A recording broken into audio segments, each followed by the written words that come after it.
యేసు ప్రభు చెప్పాడు, ఒక చెంప కొడితే రెండో చెంప చూపించు. అదే మాట గాంధీ గారు కూడా జ్ఞాపకం చేశారు. ఈరోజు అలా ఉన్నాము మనం. లేదే, ఎవరైనా ఒక మాట అంటే తట్టుకోలేము, సహించలేము. వాడిని అంతు చూసేదాకా నేను నిద్రపోనని మానవుడు కక్షతో రగిలిపోతా ఉండండి. ఇంకా ఎక్కడ చూసినా కానీ కులము మతము భేదము లేకుండా ప్రతి ఒక్కరు కూడా హత్యలకు కదా, మానవంగాలకు, దోపిడికి పాల్పడుతూ అనేక ప్రజల ప్రాణాలు తీస్తూ ఉండడం మానవుడు.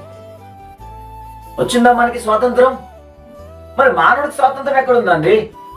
మానవుడు ఎప్పుడైతే హత్యలు, దోపిడీలు, ఈ మానవంగాలు, ఈ ఘోరమైన కఠినమైన పరిస్థితి నుంచి మానవుడు విముక్తి చెందుతాడో అప్పుడే మనిషికి నిజమైన